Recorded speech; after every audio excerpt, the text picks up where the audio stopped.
Para hablar de Motley Crue, pues tenemos que hablar de una de las bandas más salvajes de la historia, tanto del rock como del metal. Creo que en 2019, no sé si fue en 2019 o 2018, no recuerdo en este momento, cuando salió su película biográfica The Dirt, inspirada en el libro autobiográfico que lleva el mismo nombre, pues nos damos una idea un poco más gráfica de cómo fue la vida de gira o artística de Motley Crue, así como se ha nombrado a lo largo de los años como una de las bandas más salvajes, más salvajes, más ruidosas, más problemáticas en la historia del rock y del metal. Sabemos que el hecho de nombrar a Motley Crue pues es sinónimo de adicciones, ahora sí del lema de sexo, drogas y rock and roll. Motley Crue llevó el famoso sexo, drogas y rock and roll a la cima, al clímax. Hubo un momento en el que ellos se centraron más ya en meterse hasta lo que encontraban tirado en el piso. Nikki Sixx, narrando precisamente en el libro autobiográfico de The Dirt, pues dice que a la fecha, ya sus poco más de 60 años, pues dice que le parece completamente increíble o un milagro que pues los 4 miembros de Motley Crue, Nikki Sixx, Vince Neil, Tommy Lee y Mick Mars, sigan vivos después de todos los excesos que llevaron precisamente en la década de los 80s, cuando Motley Crue pues estaba escalando la cima del éxito. Y también le parece increíble que sigan vivos después de tanta vida de excesos, y que incluso no hayan pues pasado más tiempo en la cárcel, también por el sinfín de actos que hicieron y que los llevaron a estar en el ojo público en los 80s, a ser criticados por los propios padres de familia, por grupos conservadores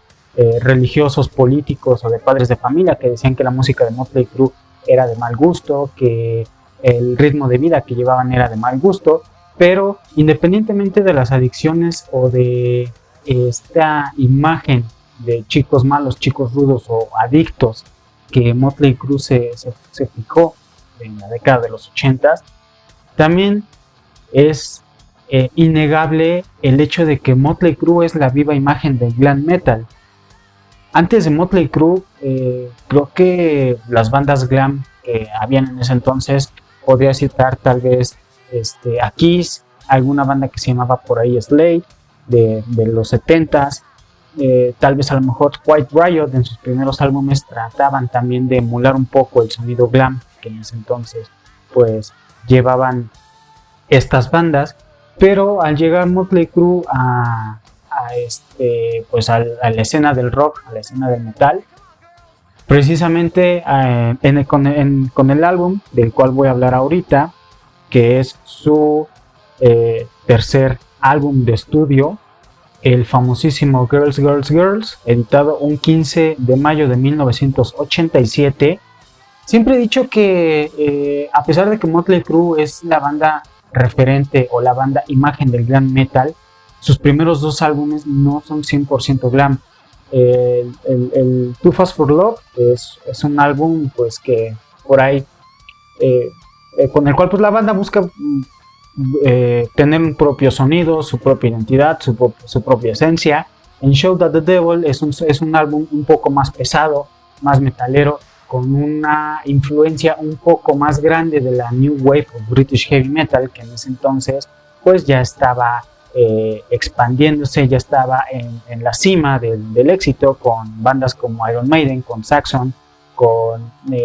Judas Priest, a pesar de que no pertenece 100% a la New Wave of British Heavy Metal. Pero obviamente los álbumes de Judas Priest de principios de los 80s contribuyeron al desarrollo de este movimiento, al igual que con los trabajos de Motorhead. Entonces con Shout at the Devil es un trabajo más heavy, más pesado. Theater of Pain es un trabajo a mi gusto agridulce, que igual seguían buscando ahí tratar de quedarse con el sonido pesado o el sonido heavy, o evolucionar a un sonido un poco más ligero, un poco más digerible, para poder entrar en terrenos más amplios. Y con Girls, Girls, Girls, su cuarto álbum de estudio, pues obviamente ya el boom de Motley Crue por querer ser referentes de un propio subgénero del rock o del metal, en este caso del glam, pues ya es completamente evidente. Con Wild Side, el tema que abre el disco, pues es un tema que todavía tiene la vieja escuela de Motley Crue, todavía tiene la esencia de los primeros dos álbumes que acabo de mencionar, Too Fast for Love y Shout at the Devil. Todavía tiene ese sonido pesado, estos riffs veloces, la batería de Tommy Lee completamente desquiciante. Con Girls, Girls, Girls, pues obviamente yo creo que es un tema que no necesita presentación, es como lo mencioné yo al principio, es una oda completa al sexo, drogas y rock and roll que en ese momento Motley Crue estaba llevando a cabo. Es un tema que al menos en Estados Unidos pues se volvió un clásico en los striptease, en los table dance. Entonces Girls, Girls, Girls también es un clásico que quedó marcado en la historia de la cultura, por lo menos americana, ya que la mayoría de la gente que acude a los centros nocturnos, tal vez aquí no en México, pero sí por lo menos en Estados Unidos, centros nocturnos en table dance, y pues obviamente por propios testimonios de personas con las que he hablado en redes sociales, pues obviamente este tema de Motley Crue nunca puede faltar. Ya sabemos de qué habla la letra, ya sabemos de qué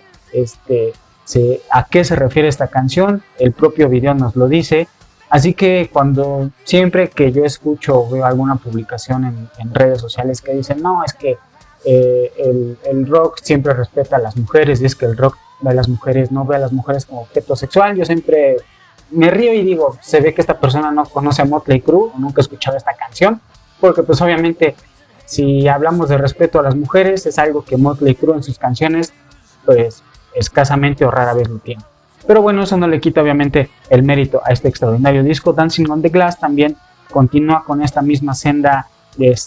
pues fiestera del rock pesado de los 80s, de mediados de los 80s. Con Bad Boy Boogie también igualmente ya entramos con estos últimos dos temas, Dancing on the Glass y Bad Boy Boogie, ya entramos en un terreno un poquito más accesible, a diferencia de Wild Side, por ejemplo, que les comentaba que suena más pesado, más metalero. Ya entramos en un terreno un poquito más accesible, un terreno un poco más, pues sí, más ligero, con la intención de querer acercarse a un público más joven, tal vez a un público muchísimo más femenino, aparte de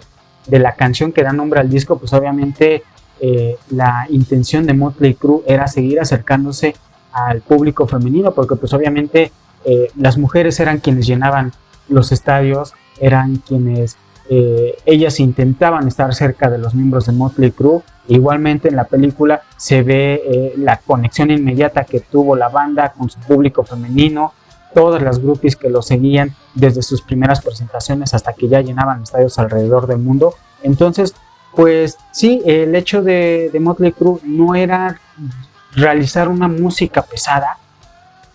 No me estoy refiriendo a una música pesada porque sea exclusivamente para hombres, sino podría citar, por ejemplo, la siempre competencia o clara rivalidad que siempre existió desde el inicio entre Motley Crue y Metallica, dos bandas que iniciaron en pues prácticamente los mismos años. Metallica del lado de San Francisco, de la bahía de San Francisco, y Motley Crue del lado de Los Ángeles, de California. Entonces, por ejemplo, con Metallica, que igual también Metallica tuvo en los 80s, también tuvo su vida de excesos y su vida de conexión con sus groupies, pero pues obviamente la música de Metallica era música más pesada, era una música muchísimo más agresiva, y del este lado con Motley Crue pues nos damos cuenta que es una música muchísimo más fiestera, que se está dedicando 100% a la fiesta, al rock and roll, a emborracharte, a drogarte, a tener sexo desenfrenado, tal vez a tener sexo con alguien que ni siquiera conozcas. Y a diferencia de Metallica, pues Metallica toca temas como son la agresividad, la ira, temas políticos, temas de guerras, temas un poquito más complejos. Y bueno, para regresar con este tema del álbum de Girls, Girls, Girls, después de Bad Boy Boogie viene un tema de poco más de un minuto que se llama Nona, que es unos arpegios ahí acústicos que tratan de hacer una tipo balada en la canción, para después dar paso a 5 Years Dead. Luego de ahí nos sigue la de All in the Name of, que pues me parece una canción con un riff muy interesante, muy al estilo de AC/DC, de las primeras composiciones de AC/DC de principios de mediados de los 70s, perdón. Something for Nothing me parece una pieza de relleno. Yo creo que todos los discos, a pesar de que sean buenos, siempre debe de haber una pieza de relleno o un tema de relleno que pues la banda o el cantante, simplemente para cubrir el espacio que le están requiriendo para lanzar su disco, pues obviamente meten ahí algo de relleno. Entonces para mí esta canción pues me parece completamente predecible, cuadrada, sinceramente sin nada bueno que ofrecer. De ahí nos vamos con You're All I Need, la balada 100% del disco. Para mí esta balada se me hace uno de los mejores temas del disco, curiosamente, a pesar de que pues Wild Side me parece un tema impresionante. Girls, Girls, Girls, ni se diga, también es uno de mis temas favoritos desde que iba yo en la preparatoria. Pero You're All I Need me parece un tema muy interesante, me parece que es la mejor canción que Vince Neil cantó en toda su carrera. El feeling, el sentimiento que Vince le pone a la canción es impresionante. Desde la primera vez que yo la escuché me enamoré por completo de esta canción. Es una balada muy inspiradora y bueno, pues desde luego me parece, creo recordar que Tommy Lee tiene participación en la composición de You're All I Need. Y también es un tema que en ese tiempo pues generó un poco de controversia. A primera escucha pues trata de una balada romántica que supuestamente trata de narrar o retratar la problemática o la imagen de una relación autodestructiva o destructiva, pero se dice por ahí que según dándole a entender o dándole otro sentido a esta canción, pues trata acerca de que de un suicidio de una persona que está harta de otra persona y pues simplemente busca acabar con ella. Y luego de ahí, para terminar el disco, se termina con un cover del famosísimo, del clásico Jailhouse Rock o el rock de la cárcel, que hizo famoso Elvis Presley en los años 50. Aquí Motley Crue hace su propia versión de este clásico de Elvis Presley. Es una versión en vivo que pues si bien es cierto que a lo mejor Girls, Girls, Girls no es el mejor disco de Motley Crue, me parece muy bueno. Como lo comenté al principio, para mí este disco es pues la enciclopedia del glam metal. Si tú no conoces de glam metal o quieres entender cuál es la esencia del glam metal o la filosofía del glam metal, del glam, creo que debes de escuchar Girls, Girls, Girls, porque aquí es donde vas a encontrar la respuesta a esa interrogante. Y pues los sencillos que lanzaron de este álbum pegaron por completo, que fueron precisamente Wild Side, Girls, Girls, Girls y You're All I Need, la balada de este álbum. Los tres sencillos pegaron por completo, pegaron de una manera impresionante, y se dice también que por ahí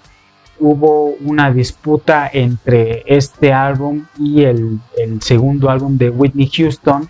que se dice que hubo ahí una pequeña confusión en el Billboard, porque unos dicen que el Girls, Girls, Girls de Motley Crue llegó al primer puesto, pero cuando se publicó el segundo álbum de Whitney Houston, este álbum que se llama, por cierto, Whitney, fue el que llegó al primer puesto del Billboard. Entonces pues el éxito que tuvo Girls, Girls, Girls fue impresionante. La verdad es que fue un éxito mediático, fue un gran éxito. Y también es importante porque, como lo comentaba, marca el clímax de los excesos o de la vida alocada de la banda. Vince Neil venía de haber estado en prisión tras haber sido acusado de homicidio culposo al haberse estrellado en su automóvil y morir su acompañante. En esta gira pues tomaron como teloneros a los chicos nuevos de ese momento, que era Guns N' Roses, y se los llevaron por toda la gira de promoción de Girls, Girls, Girls. El manager en ese momento, que era de Motley Crue, en ese momento, que era Doug McKinney, actual manager de Kiss, dijo que de plano canceló la gira europea porque el nivel de adicciones o el nivel de alcohol, de consumo de drogas y de sexo de la banda era completamente impresionante. Él lo dice en varias entrevistas, y precisamente se toma testimonio en el libro de The Dirt. que él nunca había trabajado con una banda como Motley Crue, él nunca vivió lo que vivió con Motley Crue, nunca vio las cosas que hicieron los miembros de Motley Crue. Entonces para él el haber trabajado con Motley Crue fue haber trabajado con una banda de, pues así lo dicen ellos, de degenerados, de depravados y de pues gente que no tenía respeto por nada ni por nadie. Y pues de hecho después de Girls, Girls, Girls viene una pausa. Este álbum fue publicado en 1987 y luego de ahí se viene una pausa de 2 años hasta Dr. Feelgood, que fue el álbum sucesor de Motley Crue, en el cual pues se hace el pacto de que todos los miembros van a dejar de lado el alcohol, van a dejar de lado las drogas, se van a ingresar a rehabilitación, pero bueno, eso va a ser tema de otro video. Y precisamente toman esta decisión ya que a finales de 1987 Nikki Sixx es cuando se inyecta heroína, tiene la sobredosis de heroína, se lo llevan al hospital, llega al hospital, lo declaran muerto, el paramédico que lo está asistiendo le inyecta una dosis de adrenalina y es cuando pues milagrosamente hacen arrancar o empujar el corazón de Nikki Sixx para que vuelva a latir y es cuando vuelve a la vida Nikki Sixx. Clínicamente sí estuvo muerto unos minutos, se le inyectó la adrenalina para poder acelerar, bueno, para poder ayudar a su corazón.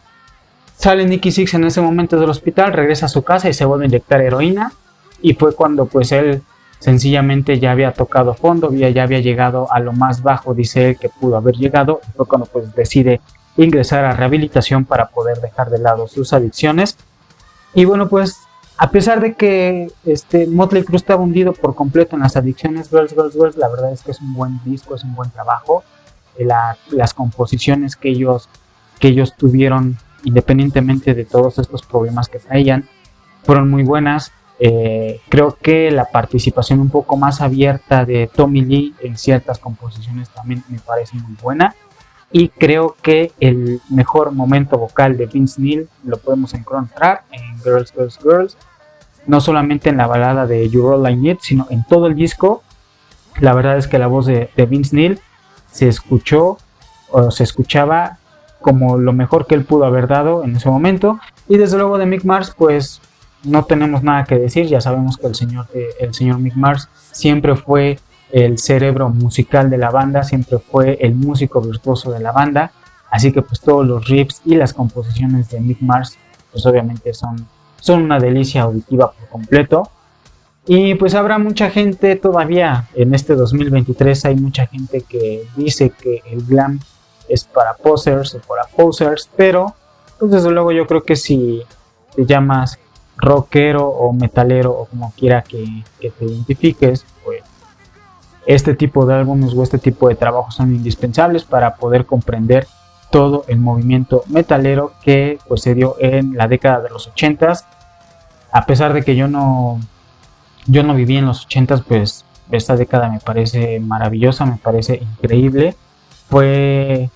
la mejor década para el heavy metal, fue cuando nació precisamente el heavy metal, se dio el thrash metal, se dio el black metal. Bueno, el black metal vino hasta enero, pero pues gracias a trabajos como los de Mercyful Fate, gracias a los trabajos de Megadeth, gracias al álbum debut, por ejemplo, de Morbid Angel, ya una banda de death metal, fue que se empezó a desarrollar el metal extremo. Los temas ocultistas o oscuros o satánicos, por ejemplo, de Venom, de Mercyful Fate, de King Diamond, fueron los que dieron la pauta para que en los 90s pues el metal extremo ya se desarrollara. Ya venía también el metal progresivo del lado de Queensryche, de Fates Warning también. Del lado, por ejemplo, de la luz podemos encontrar trabajos de Stryper, que es fue la primera banda de metal cristiana que entró en un mainstream o entró en un chart o en una lista de éxitos. Así que pues toda la década de los 80s fue completamente maravillosa y desde luego pues el glam metal tuvo su nacimiento a mediados de la década de los 80s y con el cuarto álbum de Motley Crue puedes entender por completo este movimiento. Girls, Girls, Girls debe de ser nombrado como el álbum que retrata por completo la vida del rockero en la década de los 80, específicamente en los Estados Unidos, tal vez en Los Ángeles, California, nada más. Pero pues bueno, eso fue todo por ahora. Si te ha gustado este pequeño audio, este pequeño video, este pequeño podcast, dependiendo de dónde lo estés escuchando, ya sea en Spotify o en YouTube, te invito a que dejes tu like, que dejes tu comentario, te suscribas al podcast o te suscribas al canal, y también que no olvides seguir las redes sociales de este pequeño espacio de La Voz del Metal en Facebook, en Twitter, en Instagram, perdón, y en TikTok. También puedes encontrar a La Voz del Metal, donde por ahí voy subiendo efemérides, voy subiendo anécdotas y pues obviamente noticias. Así que esto ha sido todo por ahora. Mi nombre es Edson, te agradezco mucho, que tengas un excelente día.